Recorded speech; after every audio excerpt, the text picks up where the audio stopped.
Mesdames, Messieurs, bonsoir, bienvenue sur Alizé pour votre édition de 19h. Nous sommes le vendredi 29 janvier. Voici les titres qui seront développés dans notre journal.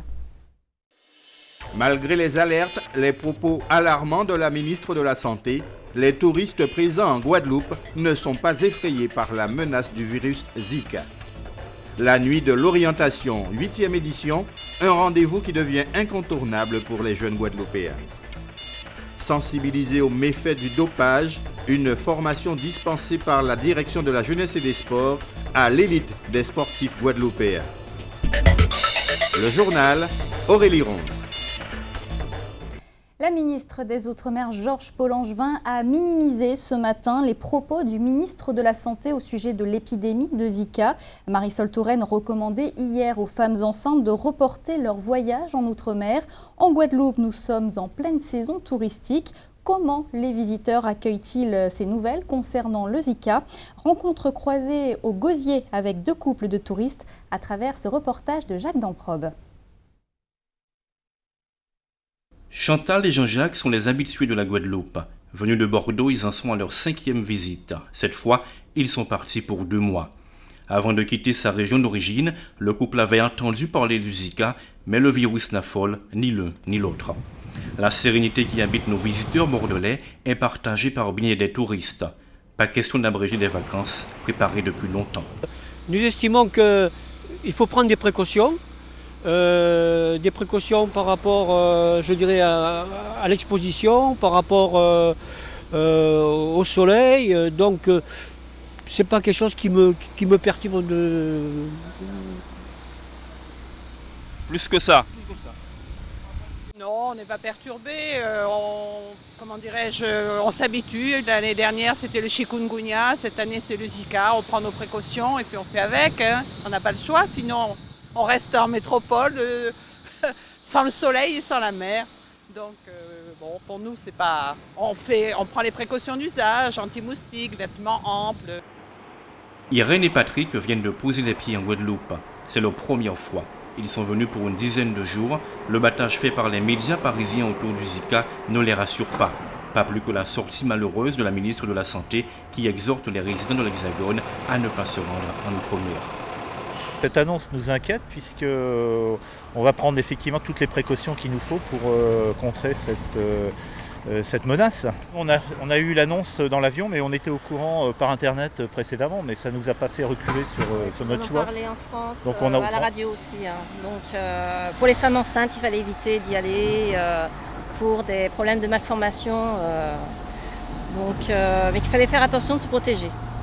Ici comme ailleurs, le Zika n'a pas fini de faire parler de lui. Tous ceux qui vivent du tourisme croisent les doigts pour que la maladie ne frappe pas la Guadeloupe. Et de leur côté, certaines compagnies aériennes comme Corsair proposent aux femmes enceintes et à leurs accompagnants l'annulation et le report sans frais de leur voyage. Air Caraïbes propose le report du voyage. Air France n'a pas encore communiqué sur le sujet. Et puis selon les derniers chiffres qui viennent de nous parvenir, en Martinique au 24 janvier, l'estimation du nombre de consultations pour Zika chez un médecin généraliste était de 2287, dont 1064 pour la 3e semaine de janvier. En savoir plus sur son avenir quand on est collégien, lycéen ou bien étudiant, c'est tout l'objectif de la 8e édition de la nuit de l'orientation qui se déroule jusqu'à 21h aujourd'hui au WTC de Jarry. Les professionnels sont présents pour partager notamment leur expérience. Muriel Barlagne a suivi plusieurs étudiants en quête de questions sur leur avenir. Swadi a 15 ans, elle est en seconde générale. Elle s'interroge déjà sur la suite à donner à son cursus. Quel bac préparer? Une conseillère d'orientation psychologue l'aide à mettre de l'ordre dans ses idées et à se retrouver dans les multiples parcours qui existent. Comme je ne sais pas vraiment quel métier faire, je voulais m'orienter pour savoir ensuite dans quelle filière aller, etc. J'ai appris beaucoup de choses. Ensuite, surtout l'enseignement, la filière, etc. Et les bacs technologiques, les bacs scientifiques, littéraires, économiques et sociales, etc. Alors, nous sommes là dans un premier temps pour faire tout ce qui concerne un pré-entretien, c'est-à-dire aider les gens à clarifier leur situation, de tout ce qui concerne leur projet personnel, et le projet professionnel. Donc donner déjà des premiers renseignements, tout simplement. Et ensuite, s'il y a possibilité de poursuivre, qu'ils viennent au CIO, c'est-à-dire au Centre d'information et d'orientation, afin d'avoir des informations beaucoup plus précises sur leur projet personnel d'orientation. Pouvoir rencontrer des professionnels de l'orientation, mais aussi des chefs d'entreprise et des responsables de centres de formation, tous réunis en un même lieu, c'est ce que propose la Nuit de l'orientation depuis maintenant 8 ans. Cette année, quelques nouveautés parmi les stands. Nous avons voulu mettre l'accent cette année sur des secteurs d'activité pour lesquels la CCI accompagne également les chefs d'entreprise. Les métiers de l'industrie, du numérique, la silver economy et l'économie circulaire. Ce sont des métiers pour lesquels la Chambre de commerce accompagne au quotidien et forme les chefs d'entreprise. Donc l'idée, c'était de pouvoir apporter aux jeunes cette expertise que nous maîtrisons au sein de la Chambre de commerce et d'industrie. La manifestation organisée par la CCI des îles de Guadeloupe est un rendez-vous qui plaît. Quelques 4000 personnes étaient attendues au complexe World Trade Center pour cette édition. Et cette édition qui se poursuit donc jusqu'à 21h au WTC de Jarry, l'entrée est libre. On va parler maintenant du problème de l'eau qui fait débat depuis des années en Guadeloupe avec cette découverte ce soir dans cette édition d'une initiative à Baillif focus sur l'association d'irrigation de la rivière Saint-Louis qui s'occupe donc d'irriguer 800 hectares de terres agricoles et alimente également en eau la commune de Baillif, une coopération citoyenne que nous présente Karine Gielman. Nous sommes à la rivière Saint-Louis, à 4 km de sa source, dans les hauteurs de Baillif. Une source de vie pour ses habitants, ses agriculteurs et même ses voisins du nord-ouest de Basse-Terre. Paul-Henri commence sa journée vers 6h30 tous les jours pour inspecter la rivière. Ouais. Et s'il pleut, on doit remonter dans l'après-midi. Pourquoi ? Pour pouvoir... Il faut entretenir. Ouais, voilà, pour pouvoir nettoyer à nouveau. Et vous êtes deux ou vous faites ça tout seul ? Seul. Et quand je ne suis pas là, c'est le président avec les membres qui intervient. De la prise d'eau située à 4 km de la source à la station de pompage, il s'assure que tout va bien. Alors ici, nous avons la vanne pour pouvoir fermer en cas de mauvais temps. Quand il donne cyclone tout, on ferme ici, comme ça on n'a pas de saloperie qui rentre dans la canalisation. L'utilisation de la rivière Saint-Louis comme grenier à eau se fait depuis 1638, avec l'arrivée des pères dominicains à qui on a donné un droit d'eau. Près de 3 siècles plus tard, Étienne Crane crée une association d'irrigation avec les exploitants agricoles. À 1 mètre de profondeur dans le lit de la rivière et qui permet de pomper environ 70 litres seconde en période d'étiage. Vous voyez, la rivière paraît sèche, mais il y a énormément d'eau qui passe en dessous. Il y avait un canal qu'on appelle le canal de Saint-Louis. Ce canal était à ciel ouvert, mais la quantité d'eau que débitait la rivière, parce que la rivière ne débitait pas suffisamment, nous avons pensé de le canaliser de manière à ce qu'il n'y ait pas de perte d'eau et qu'il y ait une bonne répartition. Et c'est ce qu'on a mis en place. Et quand on l'a mis en place en 1971, en 1972, la ville de Basse-Terre n'avait pas suffisamment d'eau. On a constitué un syndicat mixte. Ce syndicat mixte, compte tenu que l'association disposait d'un droit d'eau, et nous avons concédé à la ville de Basse-Terre 20% du débit de notre droit. Dans la forêt, on distingue l'aqueduc utilisé par les équipes à ses débuts. Aujourd'hui, ils ont rénové le réseau et leur maître mot, la prévention. Ça, c'est un compteur qui est déjà disponible dans le cas où il y a un problème sur le comptage sur le réseau. Donc partout là, ce sont des pièces détachées qu'on met en attente, de manière à ne pas avoir des surprises. C'est un truc, il y a pour 71 000 € là. Voilà. Et là, nous savons que les pièces sont prises 2 mois pour arriver. Si on attend que la pièce sur le réseau s'éclate, eh bien, on restera sans eau pendant 2 mois. Donc, on a pris le devant, on a commandé les pièces. En dessous, il y a une vanne papillon 400. Ici, là, nous avons une boîte à bout qui doit être montée avant le haut de pression qui se trouve dans cette boîte. La panne, la coupure d'eau, les inondations, l'équipe a à cœur de maintenir ce réseau en bon état et assurer un service de qualité. L'association se porte très bien. Nous commençons déjà à accumuler des fonds pour reprendre l'ensemble du réseau d'irrigation. Parce que l'eau doit se payer elle-même. Proposer une eau 50% moins chère pour les agriculteurs, alimenter en eau brute potable la commune de Baïf et le nord-ouest de Basse-Terre, c'est leur quotidien et ils n'ont pas le droit à l'erreur. Un bel exemple de coopération citoyenne. On en vient à l'actualité dans notre grande région de la Caraïbe. Nous allons ce soir au Venezuela, à Antigua et à Grenade. Voici la Minute Caraïbe présentée ce soir par Jacques Damprobe. Le Venezuela détient les réserves pétrolières les plus importantes au monde et pourtant il vit sa pire crise depuis 30 ans. La chute du prix du pétrole entraîne le pays dans un marasme profond. Dans un marché mondial pétrolier marqué par un excès d'offres et une demande faible, le baril de brut vient de chuter à son plus bas niveau en 12 ans, sous les $30. Un coup dur pour l'économie vénézuélienne qui tire du pétrole 96% de ses devises, revenu essentiel pour financer ses importations. Le président Nicolás Maduro admet lui-même que la situation est catastrophique, mais jusqu'à présent, ses efforts pour y remédier ont été vains. Depuis la mort d'Hugo Chavez, ce sont les pays du Golfe qui ont désormais le pouvoir à l'OPEP, l'organisation des pays exportateurs de pétrole. Ces derniers refusent de réduire leur production, espérant ainsi noyer la concurrence du pétrole de schiste des États-Unis. Une politique que Nicolás Maduro qualifie de suicide, surtout pour le Venezuela, qui n'a pas, contrairement aux producteurs arabes, les ressources nécessaires pour résister à ce qu'il appelle une guerre géopolitique contre le pétrole. Un nouveau grand projet hôtelier arrive à Antigua sur les vestiges de l'ancien Half Moon Resort, prestigieux établissement couru par la Jet Set des années 50. C'est le projet du développeur WePlay Resort qui a été retenu par le gouvernement antillais en raison de la qualité de son offre et sa capacité à générer beaucoup d'emplois et de retombées économiques.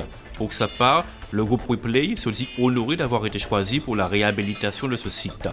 Il souhaite une station exclusive avec des expériences et aventures qui créent des souvenirs indélébiles pour les clients. Le groupe informe travailler étroitement avec la population locale afin que les touristes puissent avoir une vraie vision d'Antigua et de sa culture. WePlay annoncera la marque de l'hôtel partenaire ce printemps. La construction devrait commencer fin 2016. Avec ce nouveau projet d'envergure, Antigua est devenu l'un des plus importants marchés de développement d'hôtels de la Caraïbe, avec une vague de construction de nouveaux projets hôteliers sur les 2 dernières années, notamment celui dirigé par l'acteur Robert De Niro à Barbuda. Ce sont les Chinois qui ont construit cette infrastructure sportive de 8000 places pour un montant total de $40 millions. Une perle pour les Grenadiens en manque d'infrastructures performantes depuis le passage du cyclone Ivan en 2004. La construction du nouveau stade a été réalisée en 22 mois par environ 120 travailleurs chinois et grenadiens. Ce nouveau stade accueillera dès cette année de nombreuses manifestations sportives locales, régionales et internationales, y compris les sports interscolaires. Notamment, plusieurs tournois de football féminin de la CONCACAF vont se jouer dans ce stade remis à neuf. Le gouvernement grenadien souhaite maintenant que les athlètes locaux puissent augmenter leur niveau avec une telle infrastructure et rivaliser avec les plus grands des Caraïbes. Et après le stade de Grenade, je vous propose de revenir chez nous avec les avancées des travaux du vélodrome de Gourdeliane-Abemao qui accueillera, je vous le rappelle, début mars, le premier tour de la Coupe Davis de tennis. Alors, où en est-on ? On fait le point tout de suite avec Éric Pommier. Voilà aujourd'hui le nouveau visage du Vélodrome, lieu où se déroulera du 4 au 6 mars prochain le premier tour de la Coupe Davis France-Canada. Les travaux prennent forme, le site doit être livré le 20 février précisément. La région, organisatrice de l'événement, est confiante. Sur place, la zone du cours central a déjà été limitée, les principaux matériaux déjà en place, ceux qui permettront pour la phase finale d'installer cet or rouge, autrement dit la terre battue. De l'autre côté du vélodrome, on travaille également sur les cours d'entraînement. Rien n'a été fait par hasard, ces 2 cours dits d'échauffement devront être construits à l'identique du central, c'est-à-dire tenir compte du soleil et du vent. Depuis lundi, les experts travaillent sur les plateformes planes et drainantes. Comptez 4 à 5 jours pour ces travaux spécifiques. C'est seulement à partir du 11 février que la terre battue sera étalée sur les 3 terrains. Une terre battue attendue et désirée, 450 tonnes au total. Terre battue arrivée en Guadeloupe depuis lundi en cours de dédouanement. Le second chargement, parti le 18 janvier dernier, est attendu, lui, le 1er février, dès l'arrivée de l'or rouge dans son intégralité. 3 à 4 jours de travaux sont prévus pour l'étalement sur toute la surface de jeu. Sport toujours avec le problème du dopage abordé aujourd'hui à la Cité des métiers du Rézé. Les élèves du pôle excellence du CREPS, toutes disciplines confondues, ont pu rencontrer plusieurs intervenants pour évoquer la prévention du dopage et des conduites addictives dans le sport.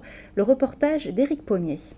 Noémie Bazar est du pôle excellence au CREPS Antilles-Guyane, option escrime, et donc fait partie de ces futurs champions confrontés un jour à la problématique du dopage. Le dopage, un fléau qui a su traverser le temps et continue de frapper de plein fouet le monde du sport. Dopage égale triche, les champions en herbe comme Noémie en ont peur. Très peur, surtout lorsqu'on connaît maintenant les risques et ce qu'on encourt en cas de suspension en fait. On peut, je crois si j'ai bien écouté, on peut aller jusqu'à 2 ans de suspension en cas de dopage déclaré. Donc c'est quelque chose de très dur à supporter pour nous sportifs qui faisons du sport tout le temps, tous les jours.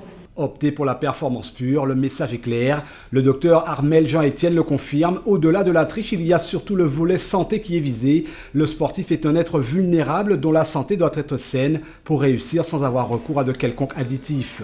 C'est une journée importante pour eux parce que ce sont des sportifs qui sont amenés dans des filières de haut niveau et qu'effectivement on va exiger d'eux qu'ils aient des performances au niveau de leur activité physique, au niveau de leur discipline. Et il faudra effectivement qu'ils soient concentrés sur leur performance, sur leur niveau de performance, sur leur forme et sur leur santé. Donc c'est important pour eux, pour préserver leur santé, préserver leur capital santé, qu'ils ne soient pas soumis à des tentations, à prendre n'importe quoi. Tout ça pour un objectif de performance. Et puis il y a l'aspect réglementation, voire judiciaire, que Philippe Barrault et David Gradel, experts en stupéfiants et en mission en Guadeloupe depuis mardi, sont venus expliquer aux jeunes sportifs. Premier atelier d'approche, travailler leur connaissance sur la problématique du dopage. On leur explique que dans la plupart des cas, le dopage, c'est pas la volonté de tricher, c'est l'environnement piégeux des clubs qui vont sponsoriser des boissons ou des compléments alimentaires pollués avec des produits dopants. Et puis aussi, on essaie de travailler avec eux sur les moments de vulnérabilité, les moments où ils doivent passer à l'échelon supérieur, les moments où ils doivent passer des qualifications, les moments où ils sont blessés, les moments où psychologiquement ils sont plus faibles. Donc essayer de travailler avec eux à renforcer ces moments-là et à les affronter en n'étant pas seuls. L'action prévention contre le dopage et conduite dopante dans le sport continue. Rendez-vous dans l'après-midi au campus de Fouillol pour une conférence débat en partenariat avec l'UFR STAPS. En football, la suite ce soir de la 14e journée de DH. Le Red Star de Pointe-à-Pitre rencontre le CSM. Coup d'envoi du match à 20h30.